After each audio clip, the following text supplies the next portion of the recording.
Fala, sobreviventes do YouTube, como vocês estão? Eu vi essa frase esses dias, achei legal. Pessoal, vou instalar para vocês aqui rapidinho, tá? Para vocês verem a Netflix, tá? O pessoal tá pedindo muito aí para instalar a Netflix. Então, a princípio aqui a gente tá com a multimídia, né? Então vamos lá eu vou até jogar aqui na ROM normal, né? Para vocês verem que eu não tenho nada da Netflix instalado. E vamos lá, tá?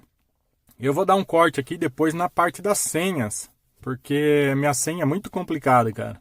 Vocês não têm noção. Então vamos lá, ó. Vamos pegar o arquivo aqui. E como esse arquivo aqui ele não é um APK normal, a gente vai abrir aqui com o APK Manager, tá? Tem um vídeo aí explicando certinho como abrir isso aqui. Então a gente vai pôr aqui sempre instalar aqui. Vamos aguardar aqui e vamos colocar instalar. Note aqui que ele vai instalar a Netflix, tá? E aí a gente só vai fazer o login e a senha, tá bom? Aqui não tem segredo, não tem nada de aplicativos microG, serviços da Play Store, não tem nada. Esse Netflix aqui já está funcionando, dá para fazer o download aqui para vocês assistir offline, tá ok? Vamos só aguardar aqui, a gente já vai abrir e vou inserir a meu e-mail e senha aqui para vocês, tá bom? Vamos, querido, vamos. Me diz aí depois nos comentários o que vocês estão precisando aí, né? Que a gente instale para vocês aqui. Vou fazer agora, depois desse vídeo aqui, a Globoplay, tá? Conseguimos instalar a Globoplay aqui sim, tá? Então vamos pôr aqui, tá? Então aqui a gente tem a Netflix. Então vamos abrir aqui. Note que vai funcionar certinho, tá bom? Vamos aguardar aqui.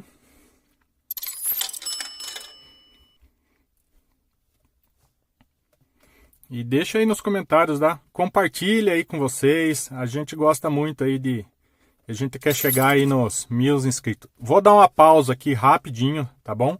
Porque minha senha tem mais de 20 caracteres especiais e tudo mais.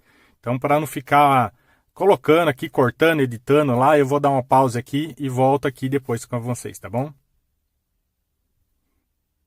Então aqui já com o meu login e a senha colocado, então a gente vai colocar aqui em fazer o login.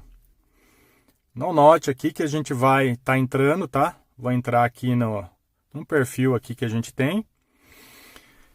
E pronto, está logado, tá ok? Vamos pegar aqui um aqui, né? Vamos dar uma play aqui só para vocês verem, tá bom? Vamos pegar esse aqui mesmo. Então tá funcionando aí, tá, pessoal? Netflix não tem erro, tá bom? Eu tô com o som no baixo aqui para não dar direitos. Então vamos voltar aqui. E tem a parte do download aqui, tá bom? Então se vocês quiserem fazer o download aqui, dá para fazer também. Então, para instalar a Netflix, não tem erro, tá? É simples, colocar a sua senha aí. Aqui tem os perfis, tá? Então, se você quiser trocar aqui, então tem toda a parte aqui da sua conta aqui. Então é isso aí, pessoal. Espero que vocês tenham gostado aí de mais esse videozinho rápido de instalar. E agora a gente vai partir para um próximo aqui. Aproveitar que eu estou no carro aqui e fazer um próximo aqui, tá ok? Deixa o like, tá? Se você quiser aí contribuir com o canal, tem os links aí que eu tô deixando aí pro pessoal. E qualquer coisa aí, me chamam, tá? Me chama aí no comentário. Eu tô colocando um canal aí direto lá no Telegram ou no Instagram. Me chama lá que eu tenho o prazer aí de ajudar vocês, tá ok? Abraço, até a próxima.